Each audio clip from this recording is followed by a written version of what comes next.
This episode of Behind the Video is brought to you by the Independent Media Network. The Independent Media Network helps journalists and content creators create their own jobs by building sustainable online businesses. If you're an unemployed or underemployed journalist or content creator, visit imnct.com for more information. Hey everybody, welcome back to Behind the Video, and both Tim Street in California. Hey Tim. Good morning, Lon. Happy Father's Day to you. Happy Father's Day to you. We're both in bed this morning for Father's Day, so Woo! Like Tim, being in bed. It's good. It's very good. And I'm in bed because I'm in this tiny cottage in Cape Cod, and it's the only room that works. So that's great. But it's a beautiful day here. We're going to go explore the Cape in a little bit, and we have some guests today too. We do. Who's joining us, Tim? Well, let's have them introduce themselves. Mildred, take it away. Hey, I'm Mildred Lewis from the Fox Lewis Project, and this is Adam Fox from the Fox Lewis Project. And happy Father's Day to both of you and to everybody on the podcast too. Thank you. So what are you guys working on? You got some stuff going on. We'll get into it a little bit more later, but tell us about what you're working on. It's a comedy web series that we've been working on for a couple of years now, and it's an adaptation of a HarperCollins book about old Etiquette that we've sort of updated to this modern LA set sketch show, which we have a 10-cast ensemble for. 16 episodes, they're each 3 to 5 minutes, and really just taking on a linear journey through the dating scene with like various levels of harsh etiquette being applied to sort of the modern person. So it's yeah. So they're couples from their 20s to their 50s, and there's a fair amount of, because we're tech heads and geeks and fanboys and fangirls, there's a fair amount of technology. So there's video chatting, online dating, all that stuff included in the series as well. Very cool. Well, I think Lon's got a few news things for us this morning. Yeah, we'll go. Do you have news in bed? I have news in bed. You know, it's amazing what you can do without even getting up out of bed in the morning. So, well, the first is a bit of personal news. I got invited to purchase Google Glass, Tim and Mildred and Adam. Envious. And I wasn't going to do it because it's ridiculously expensive. It doesn't do much, you know. But and then I was like playing with my little daughter, who's 6 weeks old, and she started smiling at me. And every time I take out the camera or the phone to take a picture of her, she stops. So I think there's some real value to having something on your head, and there's probably cheaper ways to accomplish this. But so I'll be a guinea pig, and you know, I'll review it, and maybe it'll be a tax write-off or something. So so that's the first bit of news there. The second piece was something I wanted to talk with all of you about actually, and that was this piece of news this week that Steven Spielberg and George Lucas are kind of down on Hollywood right now, saying that it's really difficult there, and then maybe perhaps the best is behind them, and I was curious to get everyone's take on this because they kind of alluded to the fact that there's so many people making content that it's hard to get some kind of niche piece of quality content up on the movie screens. That Spielberg said that when he was producing Lincoln, it almost became an HBO show and not a feature film. And Tim, maybe we'll start with you. Just are they right, or is this just? Well, they're both predicting a implosion of the movie industry, and you know this happened with television. When television came out, the movie industry suffered a restructuring, and you know previous to television, the studios controlled everything, and television really shook things up and changed the whole studio system. So I think we're going to see that again. As the internet takes off, it's really giving a lot of competition to films and to television. So both industries, both film and television, are in the beginnings of a major upheaval. A lot of people think, oh, they're already into it, but it's going to get even worse because it'll be death by 1,000, or actually 1,000,000 cuts. Because if you look at some of the top YouTubers right now, they have better numbers than a lot of cable channels have. Now, they're not getting the same advertising dollars that cables are, but their shows are getting more views per episode than a lot of cable programming out there that's receiving a lot more money. So I think there's going to be a huge upheaval here. And yeah, I mean, are we going to see movie theaters change as well, to where you go to a movie theater, instead of there being 17 screens, there's going to be 40 or 50 screens that'll be much smaller, and your ticket prices will be much higher. I don't know if that's going to happen or not, but it definitely has to change. I think maybe we'll see bigger hits, and then a lot more lower quality stuff. So there will be some tent poles that do happen, but they're going to be very few and far between. And I do expect that they're going to be franchises that we see redone and redone, like what we're seeing right now. We're seeing Iron Man. So, will we see Iron Man 27? Will we see Superman 27? Those are all things that may happen, just because building a brand from nothing is become much harder to compete with all the attention out there. Mildred? It's interesting that they both came to prominence, during a massive restructuring. They're both part of the whiz kids. They were first generation to come through film school, first generation to be really heavily influenced by the European independent art film. So it's interesting to see that in the announcement, there was a kind of nostalgia for the past, when in fact they began their careers as people who, broke the mold in a lot of ways. I think you're dead on, Tim. I think the movie business is, to me, starting to look a lot like the book business, where there's a top layer, and then there's a bottom layer, but there's very little middle.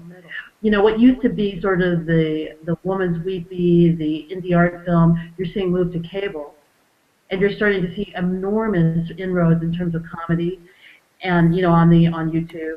But you're also starting to see, with things like Waves and so forth, really interesting indie stuff coming out. But the question that we have as content producers is always, first of all, when are those ad dollars going to move to where the eyeballs are? And second, how do we produce really high, not just we, but we as a community, how do we produce really high quality content on the level of cable without those, without the fracturing that cable has met? What does that mean to us as storytellers? What does that mean that we don't have maybe a collective conversation as the audience fragments? What does it mean in terms of having enough revenue to do things on the scale of a Lincoln? And it's the problem. There's so much more content out there. I mean, if you think about it, from your web series, Mildred and Adam, could you have done this 10 years ago?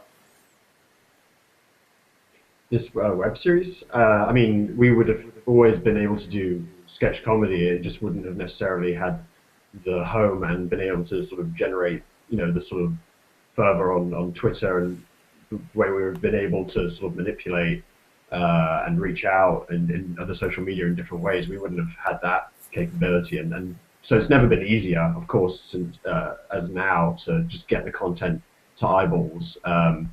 So I mean, we would have definitely been pursuing different avenues, but not being able to pick up the same momentum as we are now. Right. And I think a lot of things came together, and you guys know this better than anyone. High quality, cheap technology. If we hadn't had access to the Red, to the Canon, along with 100 other people, a million other filmmakers and content makers, we wouldn't have been able to do it. Distribution channels that were really accessible. But I also think it's the unique nature of this space. I mean, we were able to go and get these rights from HarperCollins UK, work with, people like Flipar, really top quality, high level companies, because people want to be in this space, and there's more of a Silicon Valley mentality. People want to make deals. Right, and they want to try stuff. Exactly, as opposed to legacy media, where it's in many ways, I don't want to say it's about blocking opportunity, but the gambles that they take are so large because of the capital investment that, emerging producers who haven't broken through, people who have more specialized content, weren't able to really function in that space. Well, it is interesting to watch, and we'll see where it goes. But clearly, the impact of independent content is having an impact there, and it's evident too when you look at the broadcast shows. We look at these numbers every week of which shows are top on traditional broadcast, and The Voice is in at number 5 at 10 million viewers. America's Got Talent at 11 million. The NBA Finals, which has been really well watched, is about 14 million. And you think about it, it's still, these broadcast numbers are not where they used to be. It's beginning to really start to ambiguate itself into or disambiguate itself into a lot of different other channels, and we're seeing that too, even on cable, where the number 5 this week was the Sprint Cup racing on TNT, and that was 4.3 million viewers. So there's just so many people watching so many different things. The NBA playoffs there did pretty well too. So sports might still be a way to get people together there, but it's pretty fascinating. One thing, yep. Well, let me just jump in and say, though, that one of the things that Adam and I talk a lot about are the analytics. And if we're looking at traditional broadcasts, if we're looking at cable, we know that the DVR numbers don't really read as well. They haven't really figured out how to aggregate, how many people are watching on Hulu, the original site, and how to make sort of meaningful numbers, across all the different platforms. Oh, so I disagree with you. They have figured out how to aggregate those numbers. They just don't want to. Because it would validate the platform, Tim? Is that why? It undermines their business model if they actually put those numbers out. And that's the thing that kills. Sorry, go ahead, Mildred. No, we need to be in business with these people, so we're going to go the diplomatic route. Searching. Well, I will say that I think the biggest problem that we're all having is that so many advertisers are sticking to that traditional route, even though the viewers are starting to go off in different directions. And we have a story coming up here when we get to YouTube about some analysis of what's going on there. But before that, in the cable world, you still have to be careful, though, about what you set on fire, including Discovery Channel. I guess they're getting sued, Tim, by the Bureau of Alcohol, Tobacco, and Firearms, and there's a wrongful death lawsuit involved as well. I guess there was some fatal accident on a Discovery Channel taping for Brothers in Arms. Did you hear about this? I did not, and I was at the cable show this week in Washington, D.C. as well. Nobody was talking about this one. Well, I guess what was going to happen is there was an opening sequence where 5 people were going to walk through a cloud of smoke with weapons, and this is according to the Hollywood Reporter. And to pull it off, 2 pyrotechnic devices were said to have been used. The devices malfunctioned and shot rockets toward the individuals, and it killed a woman, unfortunately. And her family is suing over the tragedy, and I guess now the Bureau of the ATF is getting involved as well. And one of the reason why this story was interesting to me is that we're seeing, especially on YouTube, people doing really stupid stuff. Now this is Discovery Channel doing it, but nevertheless, I think there's, and we're going to talk about this later today when we talk about interns also. But there's there's rules that we have to follow, even though we're independent and doing all these different things. That there are still mandates and safety guidelines that I think are really starting to get ignored a little bit, and I think people need to be a little bit mindful of what they're doing there, especially in this tragic case where somebody was killed by by a pyrotechnic device in a more controlled production too. So pretty scary stuff. If you look at the impact that Jackass had, if you look at the impact that The Hangover had, I mean, Adam can speak a little to that in terms of how people were starting to emulate that. I think that there's a broader issue with pushing towards spectacle to get more views, to find those eyeballs, and so that you see excess spectacle, more danger, because of that pressure, that larger structural pressure, as opposed to just simply the decisions of individual producers. I mean, with The Hangover, there's very little room for subtlety on those sorts of things. And this argument has been going on for decades now, since first Jackass, and they put on those big labels right at the beginning saying, right, don't try this at home. Yeah, exactly, and so it's very, very, as you were saying, getting more and more dangerous as more and more of those insane videos and fails and bizarre things on Reddit, just need what's the most, like you're saying, what's the most extreme thing.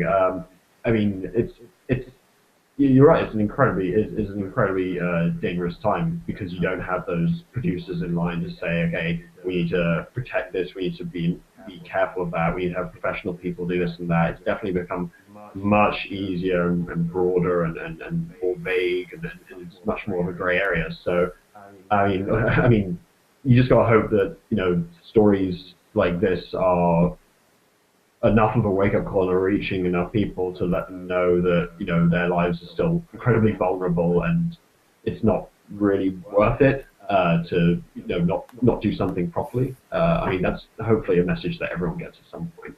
Right. Yeah, we never had these kinds of problems on Dora the Explorer. Yeah, there's definitely a context here, so that's for sure. So the box office is.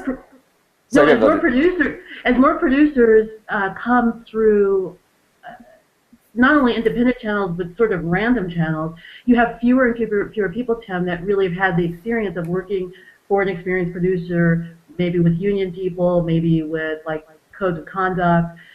So a lot of times I think that they simply just don't know. And another one that just came to me, one of the most recent sort of situations was when Project X came out, and they had all those Project X parties across America popping up all over the place, and cars being like blown up and things like that. I'm not sure if that really happened in real life, but you know, these myths and legends, they kind of like take on life of their own. But nuts. That's true. Hopefully people don't follow our head box office thing. It was funny, we were talking about the Hollywood dying. This is like probably one of the best Hollywood weekends ever.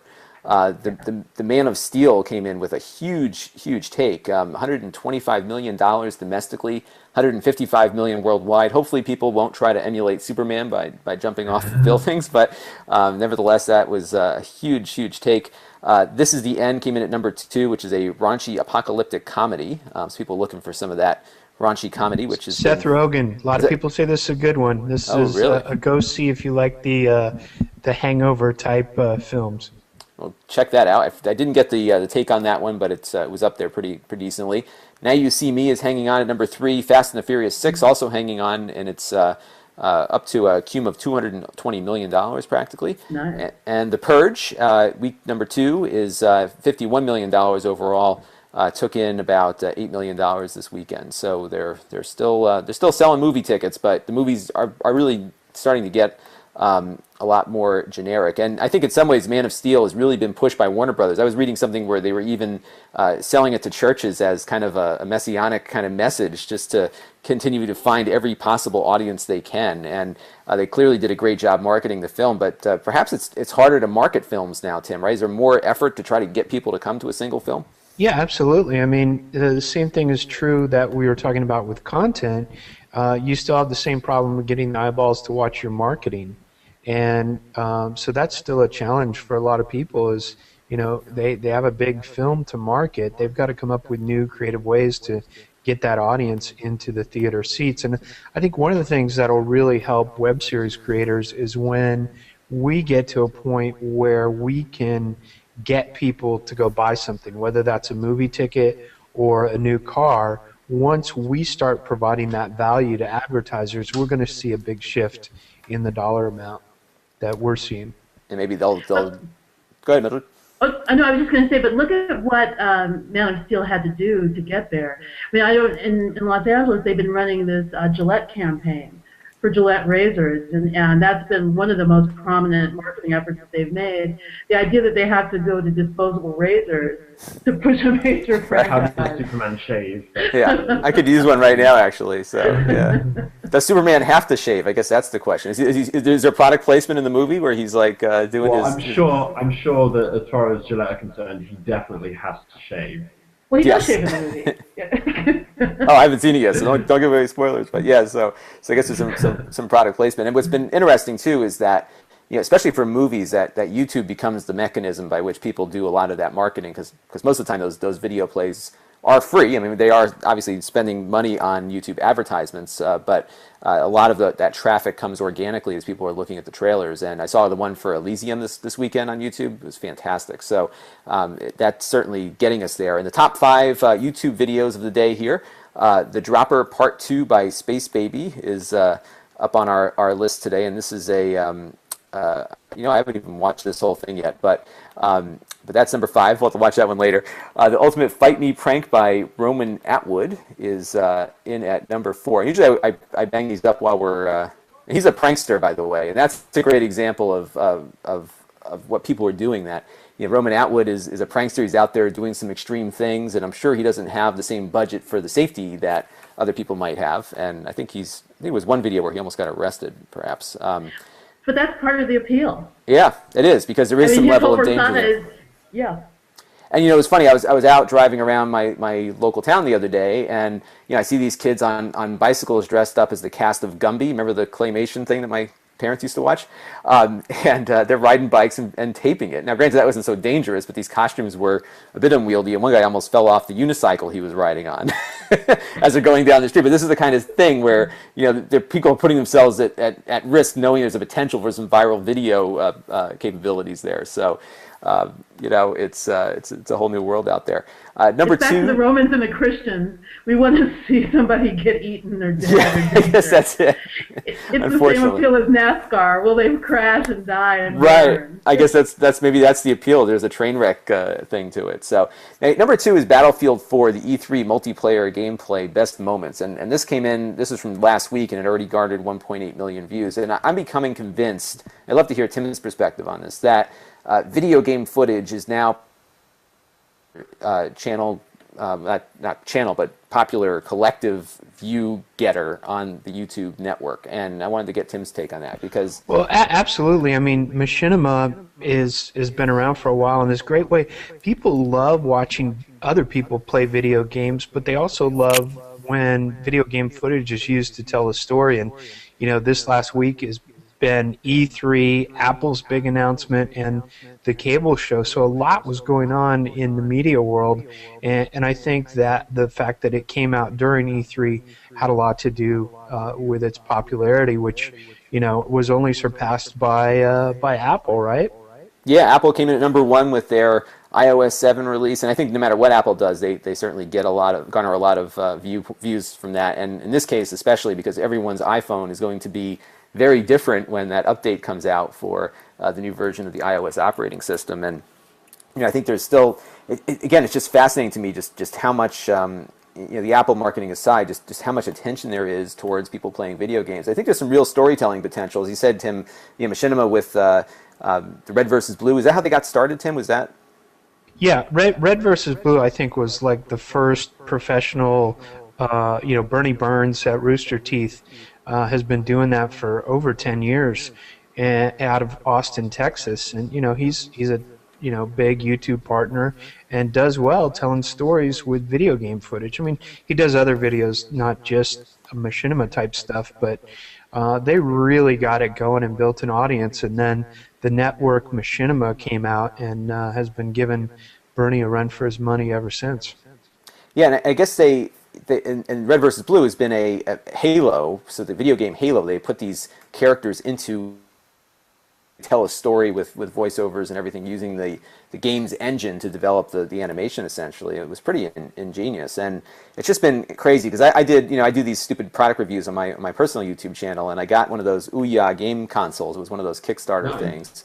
And it's, you know, I put the thing up, and within a couple of days it had several thousand views. So there's this tremendous, and I guess it just is the demographic of YouTube that there's a lot of young males on there, and that's this kind of stuff they're into. But you know, we've talked in the past about like some of this Minecraft stuff, where people are just sitting there watching people just do nothing on Minecraft and get several million views out of it. So it's what's really interesting is, I mean, apart from all the other thousands of fascinating, complex subjects coming out of E3 last week, is that both the consoles of Microsoft and Sony are pushing that sharing of live streaming videos with Microsoft getting behind Twitch, and the PlayStation is going to be has like the share button right there on, you know, they've got it right there on the gamepad to Ustream.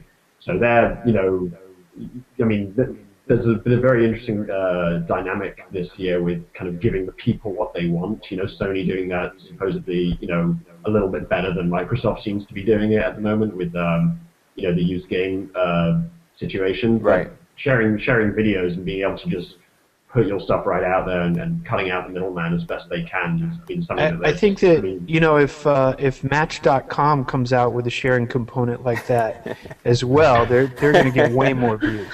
Bring the return of video dating. It could be a huge thing. So now, speaking of video dating, or perhaps making money off of video dating, 80 to 85%, this is according to TwoFilter.com, of skippable online video ads are skipped. And this also leads into the discussion that we talked a little bit about last week, Tim, which was Jason Calacanis pretty much suggesting that YouTube has too much of a monopoly on audience for video content at the moment. And you know, I've often found when I'm working with clients on selling advertising, that the fact that those ads can be skipped to some degree becomes a bit of an incentive, because if you can get your brand message in that first 5 or 6 seconds, when they do click the skip button, you're still getting your message out essentially for free, because you're only charged when, especially on YouTube, when those video ads go beyond that point. And I wanted to I'm going to start with Mildred and Adam. You have a web series. You're dependent upon, I would imagine, these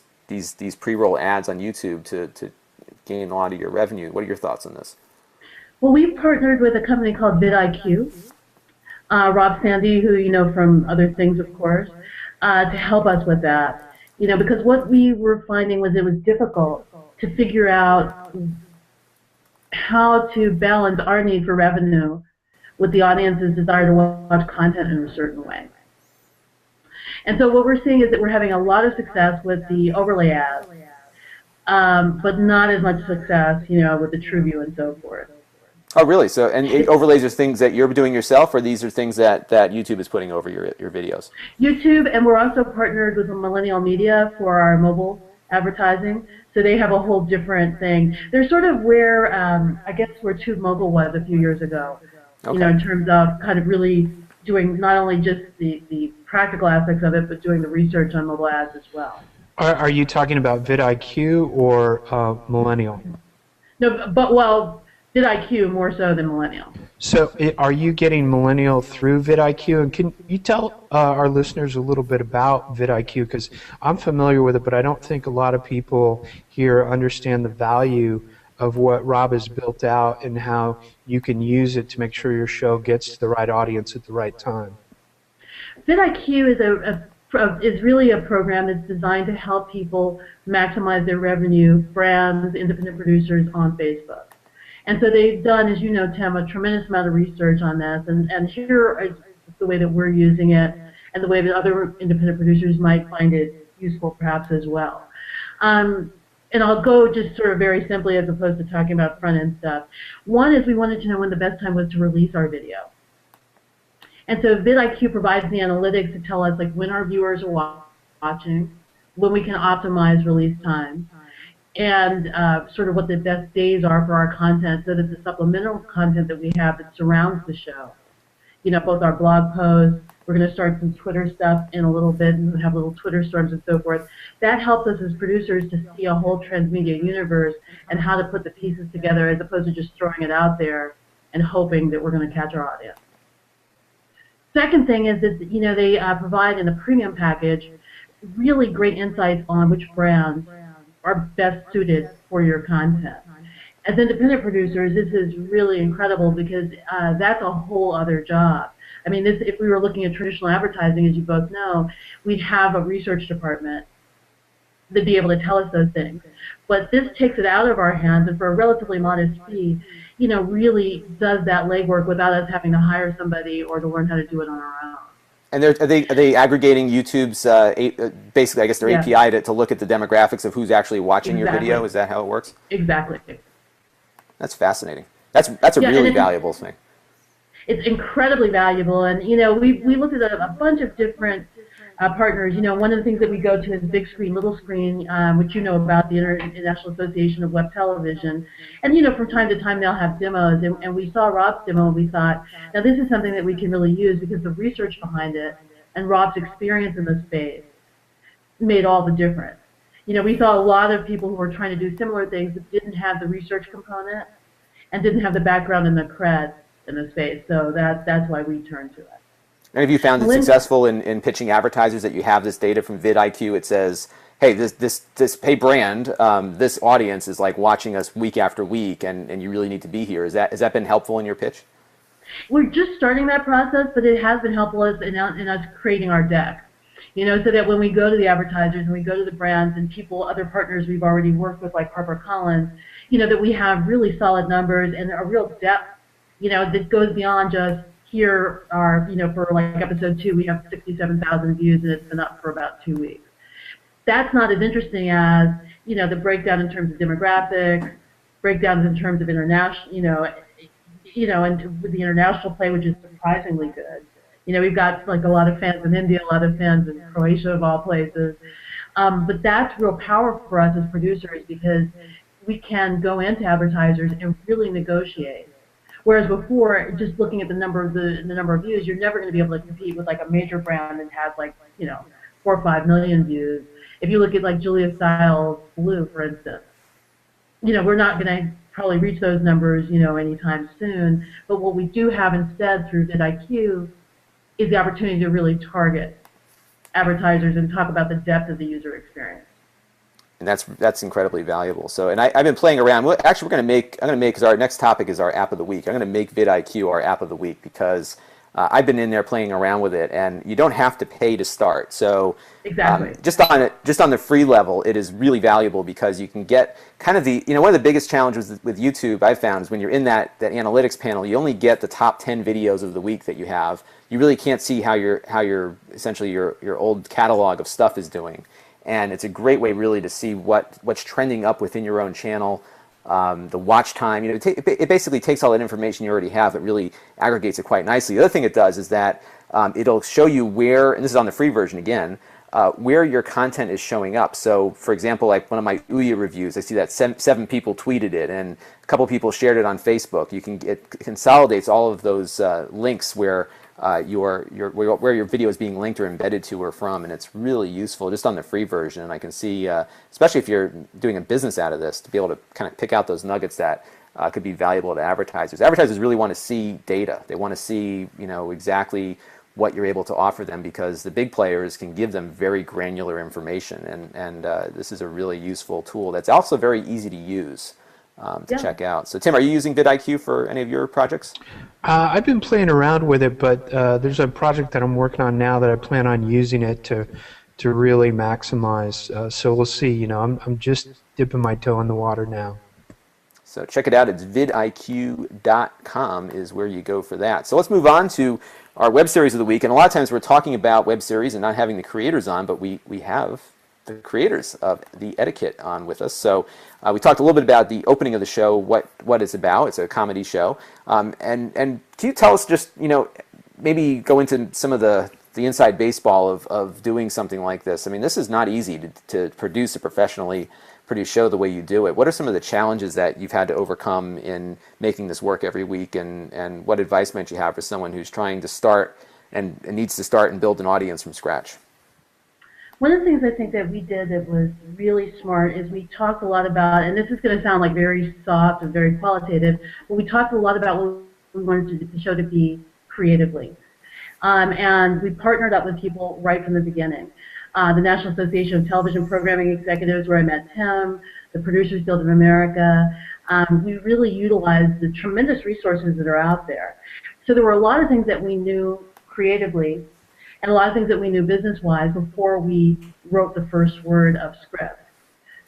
So I think that that's one message we really want to get out to our fellow content producers, is that while it's fun to just go and start throwing stuff up there, and that's a certain momentum, if you want to do it as a business, you need to start the marketing before the show begins. You need to establish the partnerships and the relationships long before the content is aired. And you need to leverage the resources that are available. This is not like Hollywood, where there's a lot of insider information. You can go to things like Big Screen, Little Screen. You can go to things like Nappy. You can go to, innumerable live sites, live, real world activities, and find out so much before you begin, so that you don't have to do trial and error. And you've been doing this for a while now, right? This show. Mm-hmm. So not just this show, but we also produce content. We've done advertising. We've done branded entertainment. You want to tell a little bit? We just did a thing for the State of Israel. Yeah, we did I think around the presidential election. There was some viral video that we made that got featured on the Daily Show, which was really cool. Oh, that's really cool.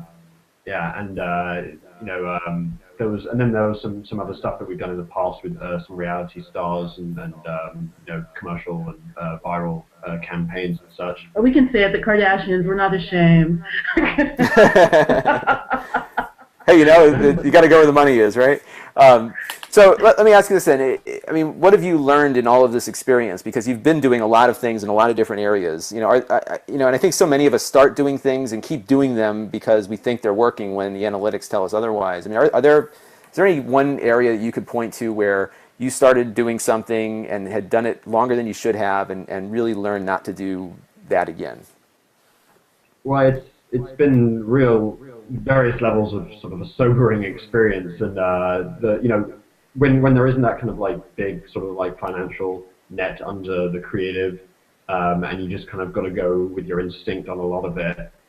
We found that a number of cases it's just a matter of holding, and then when it's time to go and it's time to just leap, just do it. And we held on to the show for a very long time, to get until we were happy with the creative. And we could have leapt like a couple times a bit earlier in terms of putting content out there, and we kind of struggled with it, held back, and when we finally let go, like now it's moving so much quickly, and as content is out there, it picks up its own momentum, and you're kind of, it's a lot easier now, I think, for us to kind of move quickly on creative decisions because we're seeing responses from it, we're seeing episodes out there. It's very encouraging.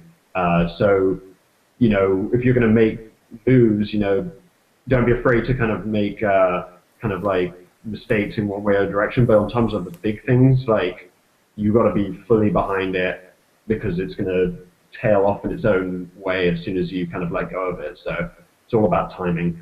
It's very tricky. And the analytics, we are pretty brutal with the way that we use analytics. I mean, as you and Tim know, you can see where people are clicking away from your content.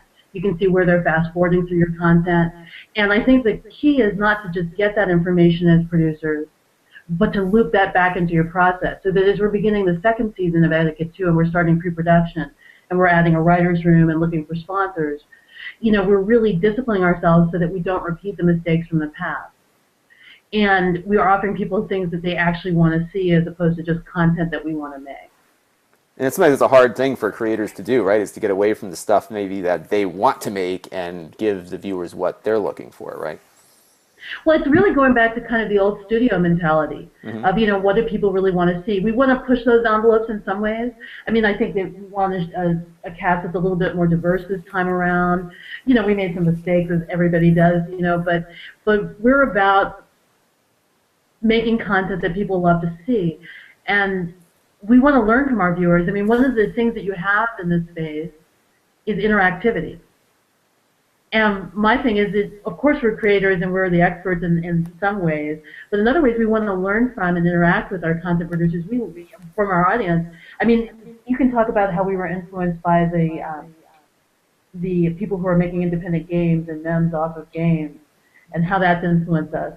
Oh yeah. Well, I mean, I'm a big fan of lots of as you were talking about, the sort of gamers who sort of do these mystery science theater style commentaries over their gameplay, and sort of the free-flowing form of some of the comedy that can come out of that, very reactive to sometimes very old nostalgic things from the early 90s, full motion video gaming, things that people don't even think about anymore, but they're creating this new like remixed spin and value out of it that I find amazing. And I think the fact that this is like a new form of satire that Americans and people all around the world are being exposed to on a regular basis, which can only be a good thing because that's kind of a dying art in a lot of ways, and that's something that we hold very dear to our heart, that ability to kind of like create these layers of meaning and satire, and then the commentary and the content created by the viewers themselves, which has this whole other life to it that just springs out of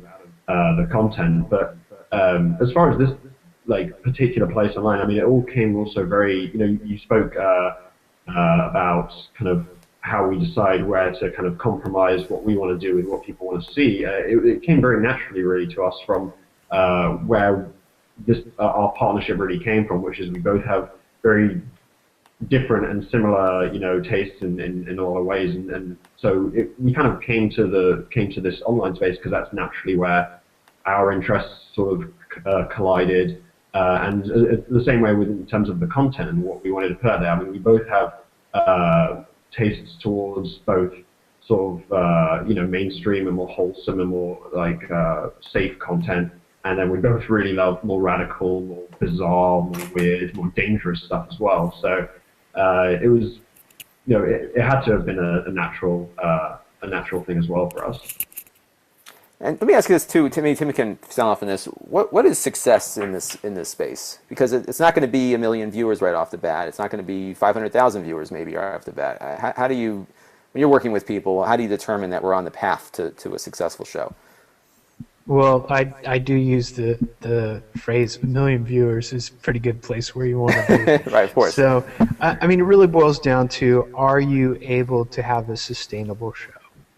That's it, in a nutshell. If you're spending more money than you're making, then it's not a success. It's an art project. And, you know, that's fine if you want to create art. It's a hobby. That's great. But we're all chasing that sustainable business model. And I think that's, you know, you got to take a risk, and there's going to be a time where you're not making more than you're spending. But eventually it has to turn, or it goes away. And that's Tim said something to me early on that like changed my life.